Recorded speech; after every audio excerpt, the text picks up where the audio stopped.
Let's get to our top story this morning. We have breaking news coming in from Ukraine. At least 30 people were killed and over 100 injured when a rocket hit a train station in the Donetsk region. We want to warn you once again, the images are graphic. The region's governor says thousands of people were at the station at the time of the strike. The station is the main evacuation point for thousands of Ukrainians who are trying to get out, trying to flee the country's east as Russia steps up its offensive there. President Volodymyr Zelensky condemned the attack and said the Russians are, quote, destroying the civilian population. The Russians, of course, lied about it. But, Richard, again, let's just talk about how pathetic, how vile, how heartless Vladimir Putin is in these attacks. Desperate. He's gotten to the point now. Well, so I mean, I don't know if he's just stupid as hell. I mean, he's turned the entire country against him. There was at one point a split between those who were pro-Russian and those who were pro-Ukrainian and wanted to go west. But here, let's just be very clear. He's now killing people who are Russians, ethnically, killing people who speak Russian, killing the very people who should be inviting him into their region. He's just talk about, you know, his war crimes are just turning him into the mortal enemy of even people who should have been his allies. Yeah, this isn't an aberration. This is a strategy. This is purposeful. He is out to destroy the spirit of the country.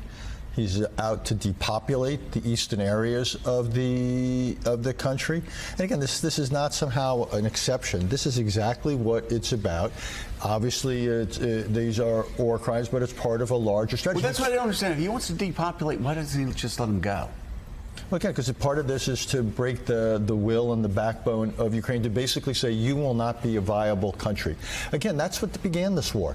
He didn't want Ukraine to succeed, to represent a Slavic country which was democratic with fundamental ties to Europe. Because if that took hold, if that succeeded, what about the Slavic people of Russia? Why couldn't they have a real democracy in a country where they could participate? So he is out to destroy the idea of Ukraine as well as the reality of Ukraine.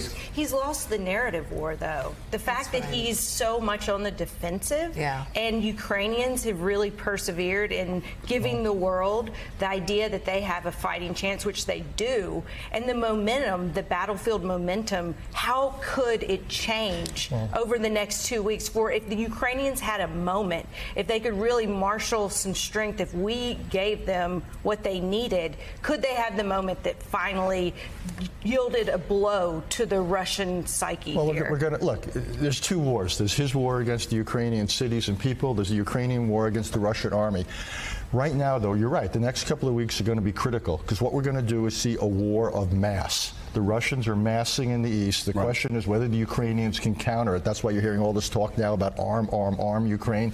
There's a sense that we're going to have big battles that we haven't yet had because, again, you've had two wars. Now it might come together largely in one war. So I think, quite honestly, between now and the end of April, it could be critical. It could be. And I will tell you, and maybe it's just the old neocon in me. I don't know. But I really do. Lushenko's opening his mouth, talking about he has to be part of the peace process. I think now's the time for Zelensky to say, you know what, you have two choices. You can stay out of the war, or we're going to kill the Russians, and then we're going to cross the border. We're going to start teaming up with your resistance. We're going to start blowing up your infrastructure. We're coming after you, Lushenko. We're looking at you, Lushenko. You keep at this.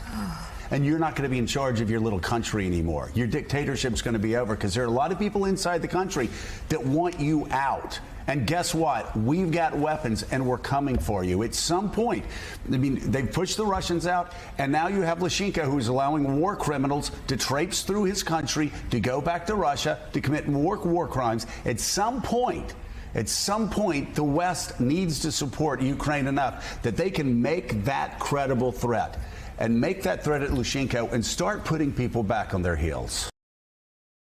Hey, thanks so much for watching our YouTube channel. You can follow up on today's top stories and breaking news, or catch up on your favorite MSNBC shows all in one place. Download the NBC News app today.